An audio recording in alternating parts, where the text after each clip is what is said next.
कांग्रेस के लिए मुश्किलों का दौर कम नहीं हो रहा है। एक के बाद एक नई मुसीबत कांग्रेस के दरवाजे पर दस्तक दे रही है, जिसने कांग्रेस आलाकमान को टेंशन में डाल दिया। अब एक बार फिर से कांग्रेस को जबरदस्त झटके लग रहे हैं। एक दो नहीं, 3 नेताओं ने पहले ही पार्टी को अलविदा कह दिया और बची हुई कसर भी अब दूसरे विधायक पूरी करने के फिराक में है, क्योंकि कांग्रेस से नेताओं के जाने का सिलसिला थम नहीं रहा है, बल्कि और ज्यादा बढ़ता ही जा रहा है। कांग्रेस से नेताओं का लगातार मोह भंग हो रहा है, जिससे वो पार्टी को अलविदा कह रहे हैं। अब किन नेताओं ने पार्टी को अलविदा कहा है और किसका नाम इस लिस्ट में शामिल होने वाला है, सब कुछ आपको पॉइंट टू पॉइंट बताते हैं। नमस्कार, मैं हूं आपके साथ पल्लवी सिंह। आप देख रहे हैं हमारा खास show the turning point. Congress से नेताओं का मोह हो गया भंग, लगातार नेताओं के जाने का सिलसिला जारी। कांग्रेस विधायक बीजेपी में हो सकते हैं शामिल। 3 पार्षद पहले ही छोड़ चुके हैं पार्टी। मध्य प्रदेश से लेकर छत्तीसगढ़ कहीं से भी कांग्रेस के लिए अच्छी खबर नहीं आ रही है। एक तरफ मध्य प्रदेश में कांग्रेस विधायक के बीजेपी में जाने की अटकलों का बाजार गर्म है, तो वहीं दूसरी तरफ छत्तीसगढ़ में पहले ही 3 पार्षदों ने कांग्रेस को जोरदार झटका दे दिया है। तो चलिए बिना देरी के पूरी खबर से आपको रूबरू करवाते हैं। केंद्रीय टेलीकॉम मंत्री ज्योतिरादित्य सिंधिया ने अपने संसदीय क्षेत्र में एक्टिव हो चुके हैं। शिवपुरी में ज्योतिरादित्य सिंधिया जब मीटिंग के लिए पहुंचे तो कांग्रेस विधायक कैलाश कुशवाहा को भी न्योता मिला था। कैलाश कुशवाहा ने ज्योतिरादित्य सिंधिया को माला पहनाई, साथ ही उनके पैर भी छुए। पैर छूने के लिए जब विधायक कैलाश कुशवाहा झुके तो ज्योतिरादित्य सिंधिया ने पीठ पर हाथ रखकर आशीर्वाद दिया। साथ ही कहा कि बस अब सोशल मीडिया पर वीडियो वायरल हो जाए। इसके बाद कांग्रेस विधायक को लेकर अटकलें तेज हो गई हैं। कांग्रेस विधायक के पैर छूने का ये वीडियो सोशल मीडिया पर वायरल हो रहा है। इसके बाद कांग्रेस विधायक कैलाश कुशवाहा के भाजपा में जाने की अटकलें तेज हो चुकी हैं। इन अटकलों के बीच कांग्रेस विधायक कैलाश कुशवाहा ने सफाई दी है कि वे कहीं नहीं जा रहे हैं। उन्होंने क्षेत्रीय सांसद होने के नाते और क्षेत्र के महाराज होने के नाते ज्योतिरादित्य सिंधिया के पैर छुए हैं। कांग्रेस विधायक कैलाश कुशवाहा ने कहा कि उन्हें विधायक बनाकर कांग्रेस ने उनका सम्मान किया है। वे हमेशा कांग्रेस में ही रहेंगे। क्षेत्र के विकास के लिए कलेक्टर कार्यालय में आयोजित इस बैठक में भाग लेने के लिए आए थे। क्षेत्र के विकास के लिए किसी भी नेता के पास जाना पड़ेगा तो वो जाएंगे। कलेक्टर कार्यालय में हुई थी बैठक। दरअसल केंद्रीय मंत्री ज्योतिरादित्य सिंधिया ने 11 अगस्त को कलेक्टर कार्यालय में अपने संसदीय क्षेत्र में विकास कार्यों को लेकर बैठक बुलाई थी। इस बैठक में जिले के 5 विधानसभा क्षेत्र से विधायक मौजूद रहे। इसी दौरान कांग्रेस विधायक कैलाश कुशवाहा भी इस बैठक में पहुंचे। बैठक से पहले जैसे ही सिंधिया कलेक्टर कार्यालय पहुंचे तो कैलाश कुशवाहा ने जो ज्योतिरादित्य सिंधिया के पैर छुए थे, पोहरी विधानसभा क्षेत्र से विधायक कैलाश कुशवाहा पहले बीजेपी थे और पार्टी में रहते हुए वे विभिन्न पदों पर रहे। बीजेपी से टिकट नहीं मिलने के बाद उन्होंने पार्टी छोड़ दी थी। साल 2018 के चुनाव में बसपा के टिकट पर चुनाव लड़े थे और दूसरे नंबर पर पोहरी विधानसभा क्षेत्र से रहे, लेकिन बाद में 2023 के विधानसभा चुनाव के दौरान कांग्रेस ने उन्हें अपने खेमे में ले लिया और टिकट भी दे दिया। साल 2023 के विधानसभा चुनाव में कैलाश कुशवाहा ने कांग्रेस छोड़कर ज्योतिरादित्य सिंधिया के साथ भाजपा में आए और पीडब्ल्यूडी राज्य मंत्री सुरेश राठखेड़ा को लगभग 49,000 वोटों से हराया। ये तो रही मध्य प्रदेश की बात। अब चलिए बताते हैं आपको छत्तीसगढ़ की कहानी, जिसने कांग्रेस को तगड़ा झटका दे दिया। 3 पार्षद पहले ही दे चुके हैं इस्तीफा। छत्तीसगढ़ के दुर्ग जिले की राजनीति में उस वक्त खलबली मच गई जब 3 पार्षद बागी हो गए। दरअसल कांग्रेस की सत्ता जाने के बाद पार्टी में गुटबाजी और असंतोष बढ़ता जा रहा है।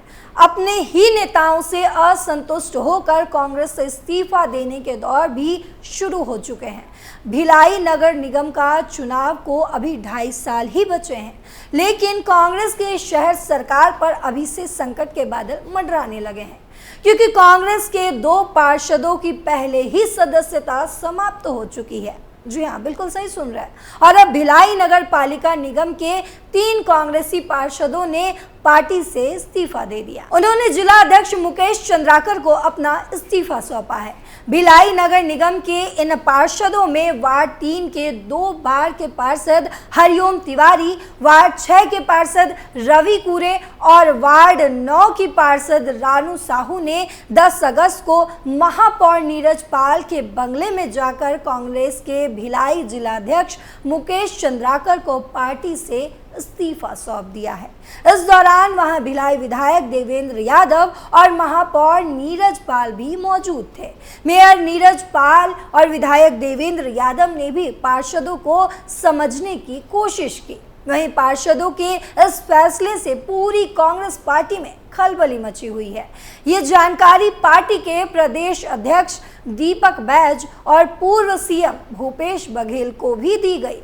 इससे पहले भी कांग्रेस के 10 पार्षदों ने महापौर नीरज पाल के खिलाफ मोर्चा खोला था, जिसका फोटो और पत्र भी मीडिया में वायरल हुआ, लेकिन बाद में मामले को जिलाध्यक्ष तक ही दबा दिया गया था।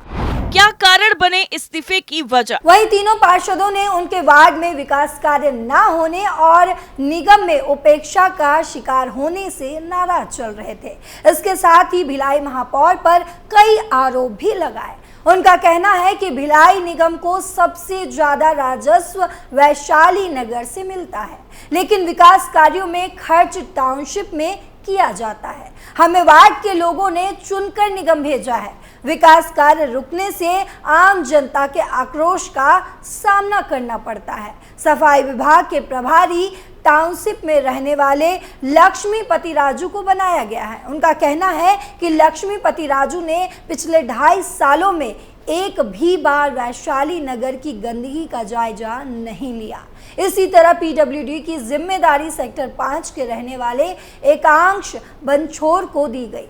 एकांश बंछोर को वैशाली नगर क्षेत्र के विकास और वहां की समस्या से कोई वास्ता ही नहीं है। इसी तरह भवन अनुज्ञा विभाग का प्रभारी सेक्टर 6 के रहने वाले साकेत चंद्राकर को बना दिया गया। और पूर्व मुख्यमंत्री भूपेश बघेल ने शहर सरकार बनते समय ये कहा था कि वैशाली नगर क्षेत्र में भी टाउनशिप की तर्ज पर विकास होनी चाहिए, लेकिन यहाँ महापौर और विधायक ने उनकी उम्मीद पर पूरी तरह से पानी फेर दिया। सभी पार्षदों ने जब जिलाध्यक्ष मुकेश चंद्रकार को पार्टी से इस्तीफा देने के लिए संपर्क किया, तब मुकेश चंद्राकर ने मेयर नीरज पाल के घर में भिलाई विधायक के साथ बैठक बुला ली। वहीं पर तीनों पार्षदों को बुलाया गया। तीनों पार्षदों ने वहां जाकर अपना अपना इस्तीफा सौंप दिया। वहीं जिला अध्यक्ष मुकेश चंद्राकर का कहना है कि पार्षदों को अपने क्षेत्र में विकास कार्य नहीं होने को लेकर नाराज थे। सभी पार्षदों से चर्चा भी की गई। पार्षद हरिओम तिवारी ने बताया कि उन्होंने अन्य 2 पार्षदों के साथ इस्तीफा सौंप दिया है। जिला अध्यक्ष ने 3 दिन तक विचार विमर्श के बाद इस पर फैसला करने का समय मांगा है, लेकिन वे अपने फैसले को वापस नहीं लेंगे। उनके इस बैठक के बाद लगातार उनके मोबाइल पर कांग्रेस के वरिष्ठ नेताओं के फोन आने लगे हैं। इस मान मनोबल से परेशान होकर तीनों पार्षदों ने अपना फोन ही बंद कर दिया था। भिलाई निगम की दलीय समीकरण। वहीं भिलाई नगर पालिका निगम में भाजपा के 24 पार्षद हैं। वहीं सत्ता पक्ष पर बैठी कांग्रेस के पास 37 और निर्दलीय मिलाकर कुल 46 पार्षद थे। लेकिन फिलहाल निगम में कांग्रेस के 2 पार्षदों की सदस्यता फर्जी जाति प्रमाण पत्र मामले में समाप्त हो चुकी है। इसके बाद इनके पास निर्दलीय सहित कुल संख्या 44 पार्षद की हो गई है। MIC की बैठक के बाद से निर्दलीय में से 4 पार्षद और भाजपा के समर्थन में आ खड़े हुए हैं। ऐसे में भाजपा के 28 और कांग्रेस के पास 40 पार्षद हैं। अगर कांग्रेस से इस्तीफा देने वाले तीनों पार्षद भाजपा में शामिल होते हैं, तब तो भाजपा के पास संख्या बढ़कर 31 और कांग्रेस के पास 37 पार्षद रह जाएंगे। ऐसे में यदि विपक्ष की भाजपा शहर सरकार में महापौर के खिलाफ अविश्वास प्रस्ताव लाएं, तब उन्हें बहुमत साबित करने के लिए 10 पार्षदों को अपने पाले में लाना होगा या क्रॉस वोटिंग कराना होगा। यानी कुल मिलाकर अगर देखा जाए तो कांग्रेस पार्टी के लिए राहत की खबर कहीं से भी नहीं आ रही है, जिसकी वजह से उनकी टेंशन बढ़ी हुई है। एमपी से लेकर छत्तीसगढ़ तक कांग्रेस को झटके पे झटका लग रहा है, तो वहीं दूसरी तरफ राहुल गांधी अपने बयानों की वजह से खुद ही मुसीबत मोल ले रहे हैं। टर्निंग पॉइंट में फिलहाल के लिए इतना ही। देश दुनिया की बाकी खबरों के लिए देखते रहिए कैपिटल टीवी। नमस्कार।